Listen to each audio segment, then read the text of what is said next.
ഇന്ന് തന്നെ ഡൗൺലോഡ് ചെയ്യൂ. കാണൂ നിങ്ങളുടെ ഫേവറേറ്റ് ഷോസ്. വല്ലാത്തൊരവസ്ഥയാ ദുർഗയുടേത്. എന്തൊക്കെ ജോലികൾ അവർ ദുർഗയെ കൊണ്ട് ഒറ്റയ്ക്ക് ചെയ്യിക്കുന്നത്. ഇന്ന് തന്നെ ഒരു കല്യാണ സദ്യക്കുള്ളത്രയും കറികളാ അവർ ദുർഗയെ കൊണ്ട് ഉണ്ടാക്കിച്ചത്. യാതൊരു മനസാക്ഷിയില്ലാത്ത വർഗങ്ങളാ ഈ വീട്ടിലെ പെണ്ണുങ്ങള്. അതെ, ദുർഗയുടെ കഷ്ടപ്പാട് കണ്ടിട്ട് എനിക്ക് എന്നെ സഹിക്കാൻ പറ്റുന്നില്ല. എല്ലാത്തിനും ദുർഗമോളെ പറഞ്ഞാൽ മതിയല്ല. അവൾ എന്തിനിങ്ങനെ അടിമയാറ്റി കിടക്കുന്നതെന്നാണ് എനിക്ക് മനസ്സിലാവാത്തത്. എന്തെങ്കിലും പറഞ്ഞാ തിരിച്ചു രണ്ട് വർത്താനം പറയാൻ പാടില്ലേ? അതൊന്നും ദുർഗ ചെയ്യില്ല കുട്ടേട്ടാ. ഞാൻ പലതവണ ദുർഗയോട് പറഞ്ഞതാ ഇവര് പറയുന്നതൊന്നും അനുസരിക്കാൻ നിൽക്കണ്ടെന്ന്.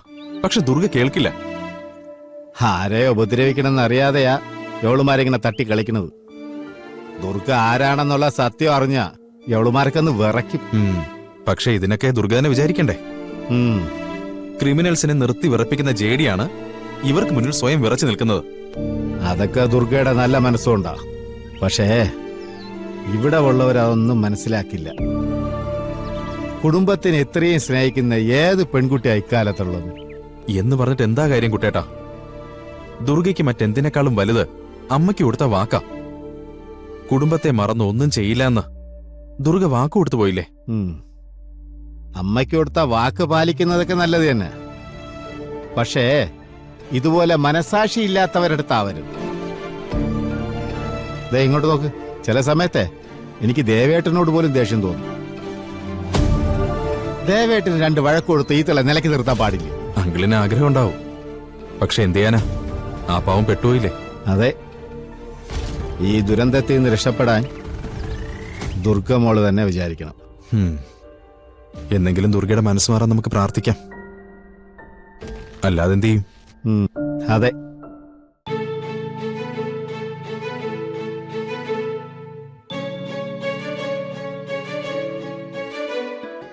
ഞങ്ങൾ ഇറങ്ങട്ടെ? ആ ശരി, രണ്ടുപേരും ഇടയ്ക്കിടയ്ക്ക് വരണം. ഇന്നൊരു ദിവസം ഇവിടെ നിന്നിട്ട് നാളെ പോയാ പോരായിരുന്നോ? അതിന് ഇനിയും സമയമുണ്ടല്ലോ ആന്റി. വേറൊരു ദിവസം വരാം. ഇന്ന് കുറച്ച് എമർജൻസി ഉണ്ട്.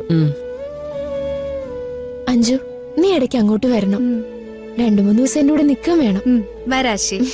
കൃത്യ സ്ഥലത്തില്ലാത്തപ്പോഴൊക്കെ അഷിമോളെ ഇവിടെ കൊണ്ടുവന്ന് നിർത്തണം.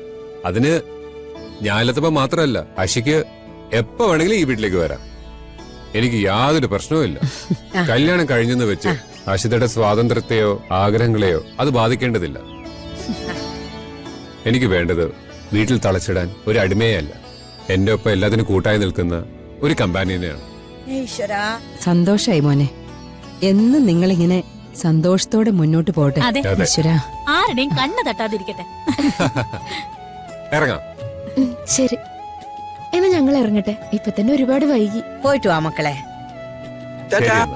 ഓക്കേ. Good bye. ടാറ്റാ.